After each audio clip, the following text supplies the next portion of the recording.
What, your neighbors nice people? The people that live around you? Great people. Every day I meet somebody new, you know. This city's great because of the neighborly people, you know. I don't know. But I did meet one neighbor, interesting story, you know, that this guy, he just moved in, you know, next door to me. So I'm always one to meet the neighbors. You like to chat with the neighbors, yeah, because, you know, so I went over to the guy, I knocked on the door next door to where I live, and I say to the guy, I said, hey, I'm your new neighbor, you know, and I said, good to see you, you know, nice to run into you, you know, welcome to the neighborhood, you know. And so the guy, I said, what do you do for a living there, sir, you know, if you don't mind me asking?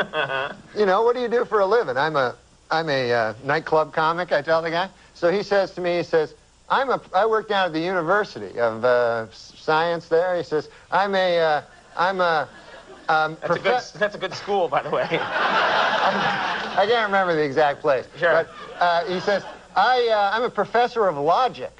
Oh. So he says, the guy says, logic. Now, what the hell is that? I never heard tell of that.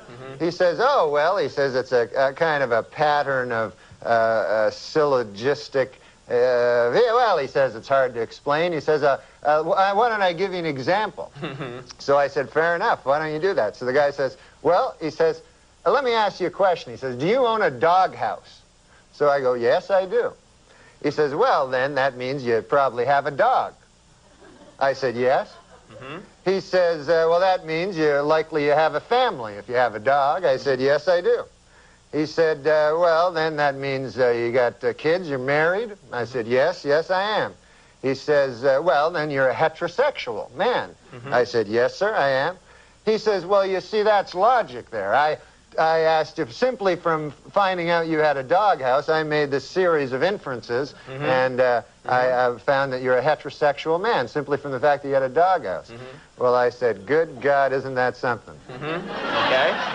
So I said, well, I won't waste any more of your time there, neighbor. And I said, I'll see you later. See you around. Okay. So I said, come by one day and have a chicken with me. So anyways, I left.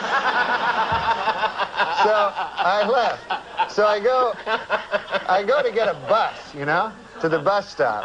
And I walk down to the bus stop, and I'm still thinking about this thing that happened to me, you know. And I'm standing at the bus, and no bus coming at all, you know, and 5 or 6 of us standing around, and one guy lights up a cigarette there, and he goes, as soon as you light up a cigarette, the bus comes.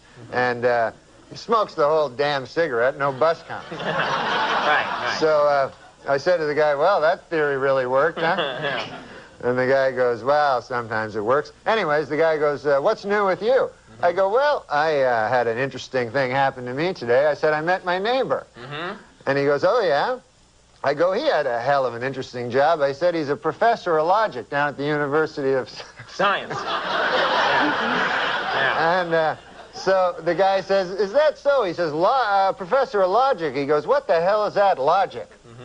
I said, well, it's a series of something or other. Right.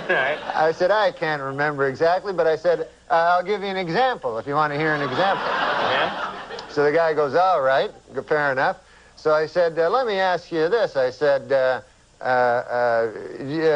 me ask you a question. Do you own a doghouse? And the guy goes, no, I don't own a doghouse. So the guy says, oh, yeah, you're one of them gays.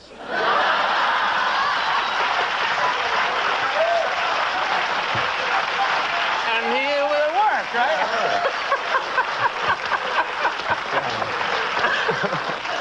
What great stuff you can learn at that nice. University of Science there. And then the guy, and then get this. Get this. There's more? This gay guy invites me to have a chicken at his place. That's some kind of euphemism. Yeah, Watch out. All right.